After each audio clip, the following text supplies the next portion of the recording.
Alright, so it looks like Activision isn't gonna call me, so I'm just gonna rip off Exclusive Ace's video. I wrote down everything he said in his video that he got to see and hear about. I mean, Exclusive Ace is the reason I really have a channel at all to begin with, and I do consider him a buddy, so I'm sure he doesn't mind. Let the content thievery begin. So essentially, I have written down everything that's interesting to me. This is like engine stuff, game mode stuff, map design stuff, and I hopefully you'll sit through as I talk about it. So without further ado, first things first, we have sliding and diving are both going to be in this game, and this is something, if you've watched my live streams, you know that I've wanted for a long time, but I've never really made a video on. I think I mentioned it in a thing I'd like to see type video a while back, but either way, we'll be able to slide on our asses or fall to our faces, and that makes me happy. I don't know exactly what the buttons are going to be for that, but I imagine it's going to be like double tap for this or a single tap for that. This is really cool. Like, being able to dive to your stomach should just be a thing in shooters that are like this, and so I'm kind of excited to see how that plays out. In terms of other new movement things, there's a ledge hanging, peeking, jumping thing you can do. Basically, if there's a high wall above you, you can grab onto it and shoot from the ledge. So, ledge hanging, that's kind of cool. You can peek over it and use your weapon apparently. And then there was something about the fact that you can jump from one ledge to another with this new mechanic, so that's very exciting. This is gonna make map traversal very interesting, and mantling an object doesn't seem like it's gonna be a guaranteed death if someone's waiting for you, especially in hardcore modes, because you'll have your gun up and you can, get your chest up on a ledge and start firing your gun. That's kind of neat. I imagine it's gonna be a lot like the ladder shooting, and that's what Exclusive Ace said he thinks it's gonna be like, and yeah, that makes a lot of sense. Also, mounting and tack sprinting are back, so personally, I'm down with that. I think mounting and tack sprinting need to be rebalanced a little bit. Hopefully they're not identical to MW 2019 or identical to Vanguard. Hopefully they've done a couple new things with it, but yeah, we'll have to see. Honestly, the map design is going to really dictate how I feel about mounting and tack sprinting. We'll get to that later. Now we'll talk about water and swimming. There is going to be swimming on apparently the larger maps and the more core 6v6 maps. There is like a bunch of water physics, and there's even water gunplay for the lulz. Like, it's not realistic, but you can go underwater and like apparently just shoot people like normal, but your gun does lower damage to simulate the fact that guns aren't supposed to do that. And that's going to be funny because the people that are obsessed with Call of Duty becoming more and more detailed and realistic are gonna have something to whine about for the next 12 months. Your gun shouldn't be able to do that. I don't care. But there's a lot here. You can dive deeper in the water, and the deeper you go, the harder it is to see. And there's even like floating mechanics. Like if you throw a proximity mine onto like a little creek or a stream, the proximity mine will float on top of the water and follow the current of the water. Exclusive Ace described it as like being a new water engine, and it's very detailed and impressive, so I'm very excited for that. I love little gimmicky things like doors, windows, destructible walls, and now we have water. We haven't really had water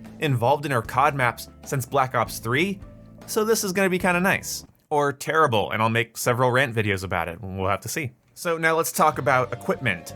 All of the Modern Warfare 2019 equipment is coming back. Proximity mine, claymore, flashbang, throwing knife, I'm pretty sure C4 and stuns, everything.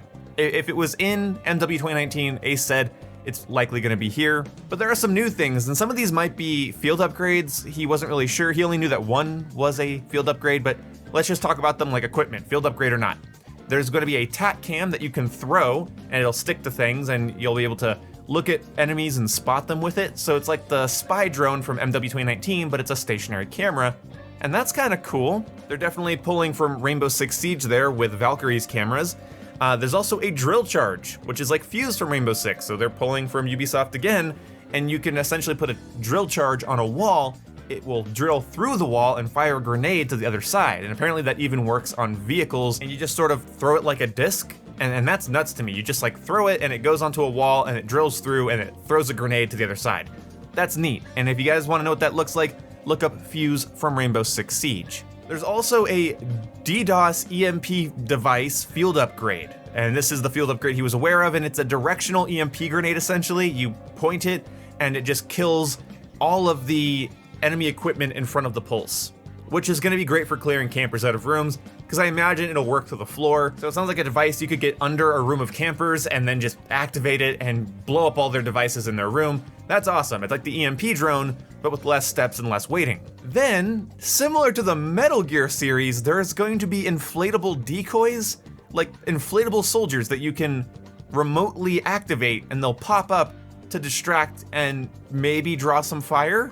This is like a little meme equipment they're adding, and I'm excited for this one. Setting up a decoy at like a bomb site or in a popular head glitch and getting somebody to shoot at it could be really good for winning long-range engagements or tricking a sniper, or again, just getting the jump on somebody in a high-stress engagement and like search and destroy or something. They could be kind of annoying and cheesy, and I could see them getting banned from some game modes because I don't think Call of Duty players want to constantly second guess every silhouette they see. But I think it's going to be a lot of fun to play around with, and yeah. Moving on, we have battle maps and core maps.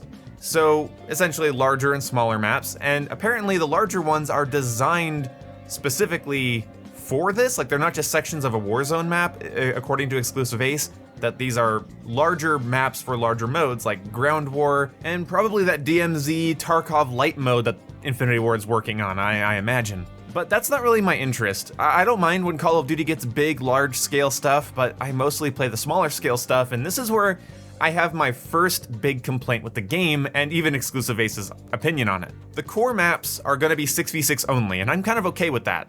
There might be larger game modes on them later, but from what I understood, the core maps were designed for 6v6. But compared to MW 2019, the maps are being made smaller and simpler this time around.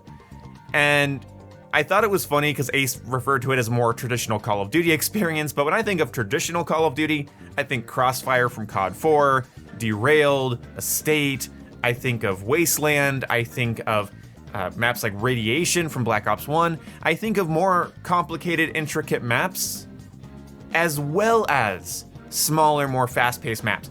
So the idea of just going smaller kind of bugs me. Again, this is only on paper. It could be like 80% of the maps are smaller and there's still a good 20% of maps that are more complicated. But he even said in his video that there's gonna be less verticality.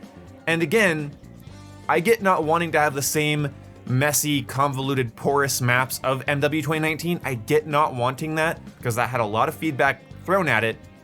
But I really hope they haven't overcorrected and created an experience that's very simplistic and basic and repetitive. Like, genuinely, out of everything I've heard today, it's all been very exciting, but this kind of concerns me. Because for me personally, if Call of Duty maps are too small, too simplistic, and don't have a lot going on, I get burnt on those Call of Duties much, much faster. I would much rather have a rougher early learning period with more complicated, porous maps that I then learn like the back of my hand over time, and then get better at and improve at, versus maps that I learn within the first weekend of the game and really don't think about until the next map is added. I really, again, I just hope it's not an overcorrection. I get wanting it to be a little bit simpler, cleaner, easier to see targets on. That's fine. Maps like Condor Hideout and Sawmill later in MW 2019's lifecycle, I think really fit that description. I just really hope that variety and intrigue is maintained even if they are dialing back the porous craziness of the MW 2019 map design. Which again, I don't think MW 2019's map design was the biggest thing at fault. I think it was the maps combined with mini-map suppressors, the ghost perk, and the fact that it was a kill streak system. There were lots of stacking functions, and then obviously earlier in the game, the footsteps were way too loud and everything. You know, there were so many different stacking things that hurt MW's pacing. So I think it's kind of simplistic to blame MW's maps, and I also don't want them to go so far in the basic route that again, the game becomes repetitive and boring. So the last thing I need to mention, I'm done rambling about that. The last thing I need to mention is that they are apparently doing a prisoner extraction mode similar to Rainbow Six Siege. One team has to defend their prisoner and the other team has to come and extract them. That's kind of very Rainbow Six Siege-y. Apparently it'll be playable on the larger battle maps and the core maps.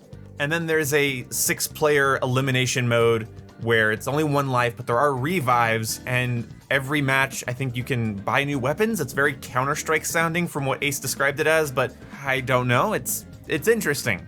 These are things that are subject to change, and none of this might matter, and I really hate that I'm coming at you guys with second-hand information instead of first-hand, but I'm sure people don't mind me stealing their information and making my own videos on it.